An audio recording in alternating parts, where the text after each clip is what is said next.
podcast playing the eye flower. So, What if we poke the eye? I woke up in bed with the first rays of sunlight filtering through the curtains. The murmur of the city began to fill the room as I stretched and let the reality of the day catch up with me. I remembered with some anxiety that our relationship anniversary was just around the corner, and the pressure of finding the perfect gift for Lucy was taking over my thoughts. That's why I slept like a log. Our relationship. You're naked. After a yawn and a good stretch, I headed to the bathroom to take a shower. What's on there? I'm in my Speedos. Which one's the shower? That one. I know it. But pee first. Why can't I interact? Why is that?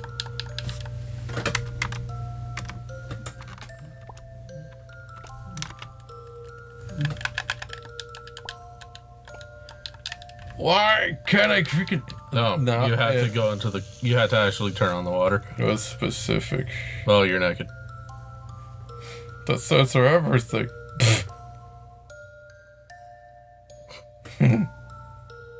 When the warm water fell over me, my mind wandered and through gift ideas. I needed something special, something that reflected the depth of my feelings for Lucy. And then I went to the... Now I go to the bathroom. My thoughts wandered while I peed. My thoughts wandered while I washed my hands without lifting my hands. After taking care of my hygiene, I dressed carefully, choosing a shirt that I knew she liked and no pants. Not even dry off my hands. Into the wardrobe. It's like a symbiote. Your pants changed color too. As I was checking my reflection in the mirror, I remembered it was time to dip into my savings because finding the perfect gift for Lucy would require more than just good wishes. Is that all your money over there? This pocket change over here. No, that's all your money. Yeah, all my savings. You keep it next to your bed. Once I was ready, I walked to the kitchen with determination to make this day unforgettable. I had a quick breakfast before heading towards the city center. The center. Which way is food? We got a picture of a mouse in the middle. I still needed to have breakfast before facing the day. Okay. Can I eat the trash? This dark void of my juice box. All the nutrients in a box. Do I have to sit or something? Still needed breakfast. I knew it. Do we have to boil our thing? Yeah, I needed to find the bread before turning on the toaster. Is it in the trash? Alright, down there. Bread! One bread. For one lonely man. Is it toasting? You ate it! Now I could face the wall or whatever. Enter the living room to find the perfect gift. So this is the I thought this was outside. Arrived at the city center, excited. The hustle and bustle of the main street echoed around me, blending with the soft music coming from a nearby establishment. I still wasn't sure what the perfect gift for Lucy would be, but I was determined to find it. Before me stretched 3 shops, each with its own charm. The first one was a local art store filled with vibrant paintings and sculptures that emanated creativity. The second one was a jewelry boutique with sparkling display cases showcasing elegantly designed rings, necklaces, and bracelets. The third one was a flower shop with an explosion of colors and fragrances floating in the air. There was an explosion on that one. Which one did I choose? Oh, I started the art shop. No, I just checked. Upon entering the art store, I was greeted by the kindness of the shop assistant and a brilliant palette of colors. Let me check out this. I stood in front of the blank canvas, contemplating the infinite potential that lay on its virgin surface like a universe of possibilities waiting to be created with each brushstroke. Only if I knew how to paint. How to stroke. Ah, damn it. However, as we examined the paintings, I realized that none captured the unique essence of our relationship. I thanked the lady and left, knowing I needed to explore other options. Your place sucks, and I don't want to buy anything. Yeah, jewelry is the biggest one. I can't afford it. Upon entering the jewelry boutique, the sparkle of gems and precious metals filled the room. An elegantly dressed attendant greeted with a smile, ready to assist. I leave. What's the cheapest thing you have? That. What is this thing? Alright, what do you got? I approached and explained that I was looking for a special gift for my anniversary with Lucy. Yeah. While examining the delicate jewelry on display, I chatted with the clerk about the styles and meanings behind each piece. However, as the conversation progressed, I realized that none of the jewels conveyed the uniqueness of our relationship. Oh. I thanked the shopkeeper for her help and left, convinced that I would find elsewhere the gift that would make Lucy's heart beat with excitement. You're too expensive, so I'm leaving. I was just making an excuse. I mean, everything it's not good. Yeah. I entered the florist shop and the sweet aroma of fresh flowers filled the air. The owner, a woman passionate about her craft, greeted me with a welcoming expression. Yeah. Well, I look at this plant. The flowers in the shop seemed to whisper stories of love and hope as I gazed at them with reverence, each petal and stem telling its own narrative of life and beauty. Are any of these cheap? Damn it! However, as I examined the options, I realized that no flowers seemed to match the beauty of Lucy. The woman with understanding in her eyes noticed my indecision. After a moment of reflection, I thanked the owner for the time and left the flower shop. I knew the gift for Lucy to be as exceptional as she was, and that store did not have the perfect flower to express how I felt. But So she was acceptable. Oh. As I made my way to the door of the flower shop, the owner, noticing my passionate search, gently stopped me. Just yelled at me to stop. Yeah. Her eyes sparkled with a glimmer of understanding as she spoke. This is the most expensive plant I have in the store. She began to share an ancient legend about a special flower. Many years ago, nearby the legend of the eye flower blossomed, which is a local tale, everybody knows it. It was said that this flower was the most beautiful ever seen, with petals that glowed in a violet hue, as if capturing the very essence of love and creativity. It was all like four guys, they were just staring at each other, and then a flower bloomed. The eye flower only bloomed and grew in a very special place, in the eye of an unnamed local artist. This talented individual had a unique gift, as their eyes radiated creativity and passion. Rainbows just shot out of their eyes. Yeah. A circle of men doing things. His name was Bob Ross. No. And he just radiated creativity with his afro. It was said that every detail of his work was like a whisper from nature, and the eye flower was the physical manifestation of his love for art and beauty. However, only a pure heart, completely in love, could cut the eye flower.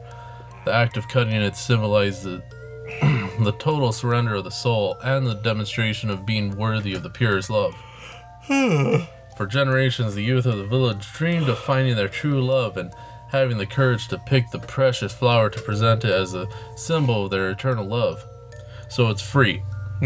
Since then, the legend of the eye flower has been passed down from generation to generation in the village, reminding everyone that true love is the force that gives life to the most beautiful things in the world. And so the eye flower continued blooming in the artist's eye, waiting to share its beauty with those whose hearts were filled with sincere love. Do I have to cut out his eye? Yeah. I thank the shop owner for sharing the heartfelt legend and left the store with a new purpose. Now my quest was focused on finding this special flower, which would become the perfect gift for Lucy. Lucy, I got this artist eye, has a flower in. With hope in my heart and the story of the eye flower resonated in my mind, I embarked on a new phase of the search for the perfect gift. I got across the world and spend more money on it than I should have. Following the legend, I ventured to a mysterious cave on the outskirts of the city. Darkness closed in around me as I moved forward. I forgot a flashlight. Yeah. The sound of dripping water guided me to the cavern, illuminated by a faint blue light, where I finally found the eye flower. It's just a guy laying there. Ugh. Huh. So this is where he died. It is someone's freaking eye. Yeah, I think it's his head. Can I cut you? Can I see it? I kind of interacted with it. No. As I approached, the question echoed in my mind. Was I worthy of picking this unique flower to make it Lucy's gift? Yeah. I guess so.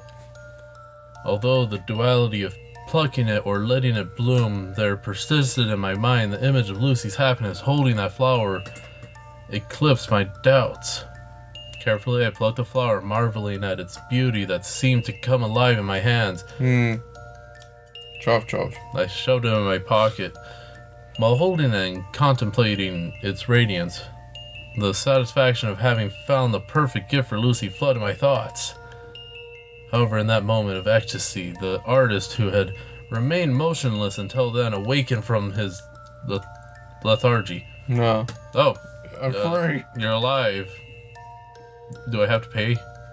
The artist slowly stood up and, with a look of gratitude in his eyes, began to tell me the story behind his apparent inactivity. He tripped. He had been waiting for someone destined to truly appreciate the flower to come and take it with them. The art of waiting, according to him, was an intricate part of the beauty of the eye flower. Have you eaten or drank anything in a while? Grateful for having given his wait a purpose, the artist not only accepted my choice, but also offered his help to get out of the cave. It's right there. I just walked that way.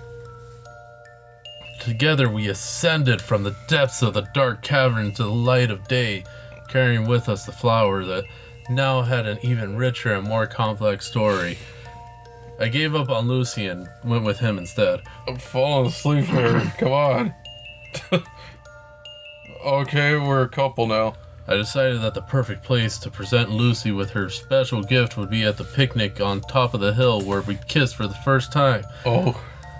As I approached along the winding path, I could feel the nerves growing in my chest. And something else. Under a bridge? Are we gonna eat a cookie? Finally, I arrived at the picnic where the city was far away from us. Lucy was there, admiring the landscape of a bridge. With a smile, I approached her and carefully handed her the eye flower. To you, I said, as I told her the story behind the flower and how I had come to possess it. The moonlight caressed our faces as Lucy took the flower in her hands with surprise and emotion. Look. She's grog. No! Look.